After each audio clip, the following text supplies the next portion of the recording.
So, pag mga mo sa school, magpa-expose mo sa intervention, make sure that the students are in good state. Diba? Kaya basit kapoy sila, di gutom sila, taglay na paminaw. Okay?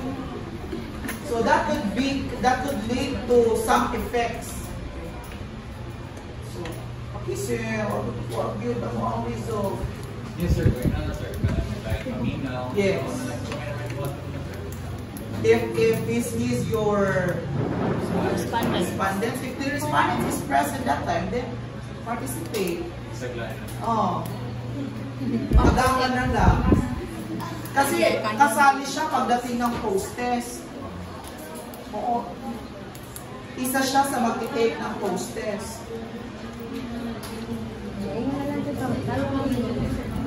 Ha? Wala na lang ibong snack. Gang royal. Wala magpa-snack tayo na. Action research report sir ba? Kaibawan mo na ito. Limitations siguro sa concern ng interventions. Yes, yes, yes. You will present your interventions. Not to me, not only to me as your advisor, but also to the faculty. At hindi naman po dito mag-whole day sa school. Kasi you will have to attend other classes. Absinan na lang. Para lang. So like ang oras, di ba? Oh. Extraneous. So, as much as possible, researcher, you are aware of the process guide, no? You're just merely exposing them and collecting the data.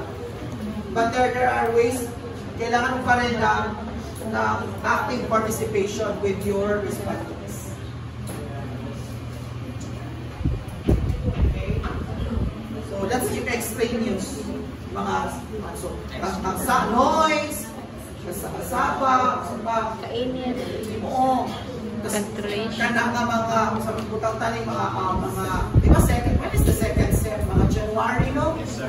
January o February. Kasi daghan na rin mga event, dagang pista, dagang sa... Mapiraw. Oo, nagpabasa ni Aika, with strategy, wala. Madibo na pag...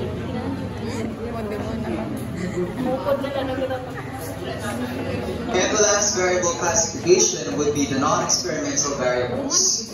Non-experimental variables are variables which cannot be manipulated by the researcher, hence it is for non-experimental studies.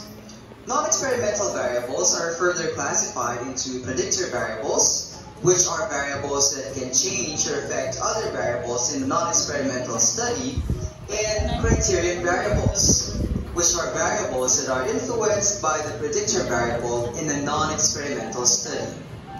So kung sa experimental na independent at saka dependent variable, independent will give a cause and dependent is the effect. Kabaliktaran siya sa non-experimental, descriptive, survey, correlational, cross-sectional longitudinal. So meron kang predictor variable at saka criterion variable. Take note sa experimental na mga variable ha. Kasi when you report, we will be asking ano ang dependent variable, and what are possible extraneous variable of the study. Let's consider these examples here. On the influence of management styles on employee satisfaction, our predictor variable would be the management styles because it affects the criterion variable, which is the employee satisfaction. In another example, we have the conduct of guidance counseling programs and degree of absenteeism and dropout rate among grade 8 students. Our predictor variable would be the conduct of guidance counseling programs as it might influence or affect our criterion variable, which is the degree of absenteeism and dropout rate. As been our discussion, let's focus on this particular reflection. Recognizing variables and knowing their classification and roles would help researchers have a more detailed idea regarding how the variables in their study interact and affect each other. In turn, this contributes to a more meaningful discussion regarding the possible outcomes of a study as reflected in their identified variables. That ends for the video. Questions? So, next week, before